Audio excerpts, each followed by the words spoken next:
Salut les gars, c'est Paul Tillon. Aujourd'hui on se retrouve pour une nouvelle vidéo et donc aujourd'hui je vais vous révéler ma technique pour trouver un produit gagnant. Dans cette vidéo on ne va pas utiliser TikTok, on ne va pas non plus utiliser Instagram et des anciennes techniques que vous connaissez déjà. Aujourd'hui pour devenir rentable en dropshipping, il faut se professionnaliser.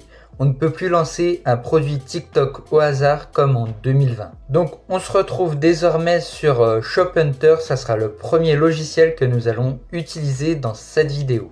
Donc pour ce faire on va descendre. Pour le moment moi j'ai pas encore pris la version payante de Shop Hunter, donc on va aller dans démo gratuite. Voilà, donc mettez traduire en français parce que le site est en anglais, mais vous pouvez très facilement le traduire en français si vous n'êtes pas anglophone.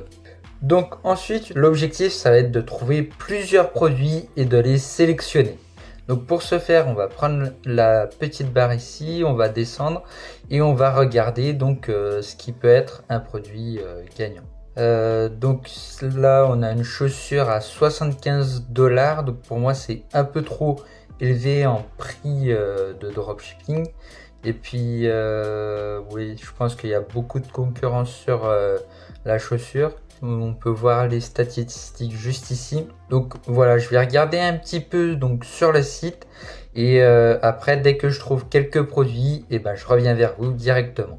Donc ça y est les amis, j'ai donc trouvé un produit potentiellement gagnant. Donc je vais vous le montrer sur l'ordinateur. Donc ça sera celui-là, ce bijou, on va dire bijou souvenir. Donc on peut voir ici les statistiques.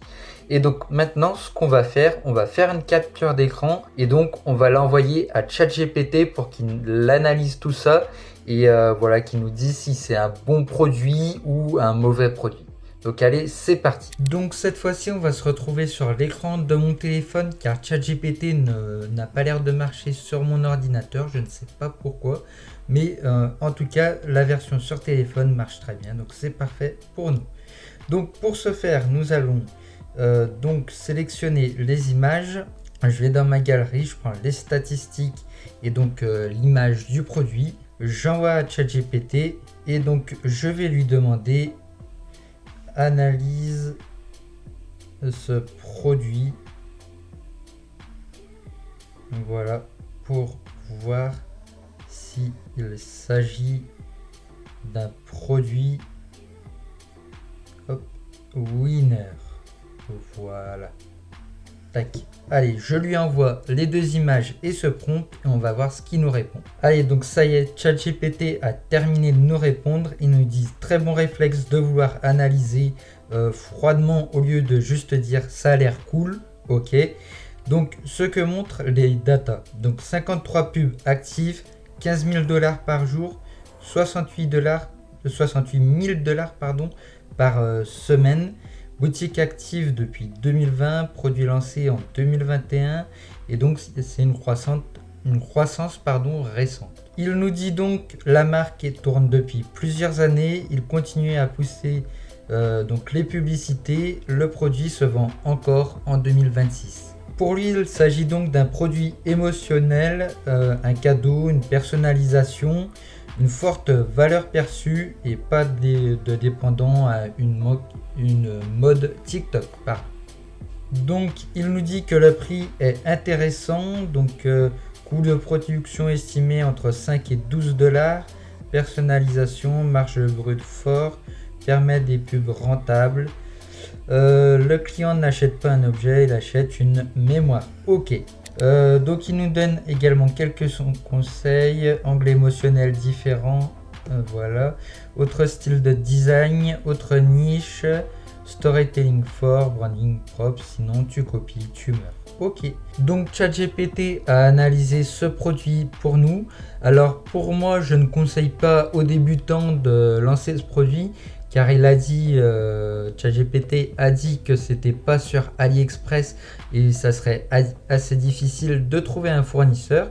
Mais donc pour la vidéo, on va choisir ce produit et donc on va tout de suite passer à la dernière étape. Ok les amis, donc on se retrouve pour la dernière étape de cette vidéo et donc on est désormais sur Facebook Ad Librairie. Donc une fois que nous sommes là, nous allons prendre cette petite barre ici et on va descendre jusqu'à la barre de recherche. Donc en pays, pardon, vous prenez bien la France. Catégorie publicitaire, vous mettez toutes les publicités. Et en mots-clés, donc on va mettre un mot clé du produit. Et on va mettre donc celui que j'ai sélectionné. Voilà, Keychain, comme c'est un porte-clés. Donc voilà, on va mettre ça. Et normalement, ça devrait nous proposer des publicités. Voilà, donc c'est bon. Donc on a trouvé nos publicités. Alors on va faire un petit peu le tour. On va voir ce qu'il y a d'intéressant. Donc pour le moment pas grand chose. Alors non, j'en avais vu des pas mal pourtant. Non. Non, il n'y a toujours rien. Alors on va peut-être rajouter un mot-clé. Et on va mettre donc Keychain. Ah, c'est peut-être les accents aussi, il faut que j'enlève. Keychain Dog. Voilà.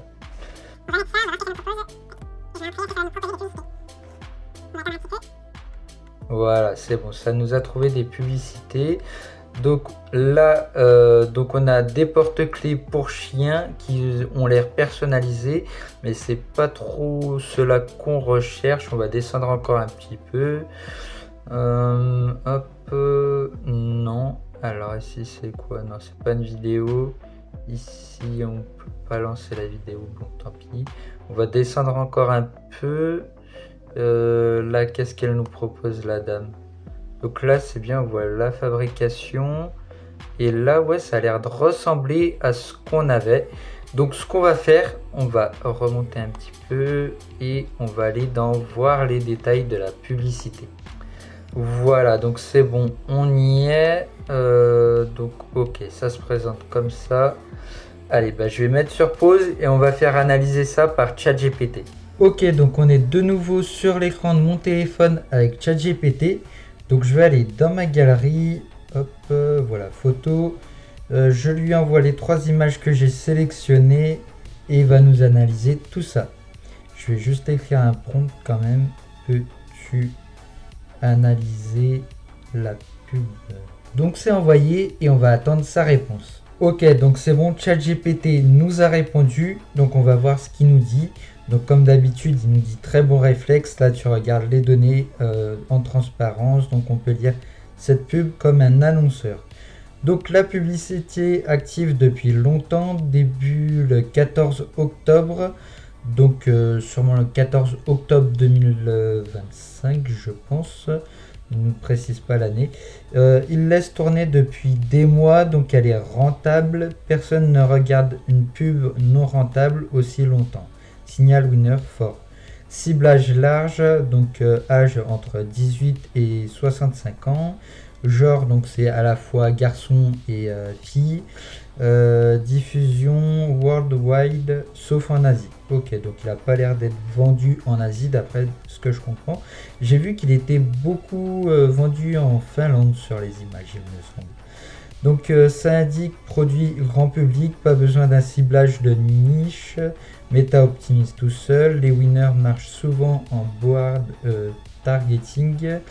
Ok, couverture Union Européenne. Tu vois 1124 estimations. Important, ce chiffre n'est pas énorme parce que c'est un aperçu transparent, pas le vrai volume du produit. Pardon. Donc ce qu'on retient, pub toujours active, diffusion multi-pays, audience large, ils investissent, donc c'est un produit rentable. Démographie, donc 25, 34, 45, 64 ans. Mélange de jeunes et de jeunes adultes. Voilà. Ça confirme le produit émotionnel, cadeau, achat impulsif. C'est typique des produits sentimentaux. Ok. Verdict, très bon candidat winner parce que pub tourne depuis longtemps, ciblage large, produit émotionnellement fort, multi-pays, marque qui scale. Ok, parfait. Donc les amis, nous avons désormais trouvé notre produit winner. Donc personnellement, je recommande plus ce produit pour des personnes un peu plus avancées. Donc dans le dropshipping, car comme il a dit, ça se trouve pas si facilement que ça sur AliExpress. Mais en tout cas, pour la vidéo, c'est un très bon produit. Et si vous êtes un peu plus avancé en dropshipping, je pense que vous pouvez lancer ce produit facilement. Donc j'espère que vous avez apprécié cette technique de recherche de produits. C'était Paul Sion. On se retrouve pour une prochaine vidéo. À bientôt.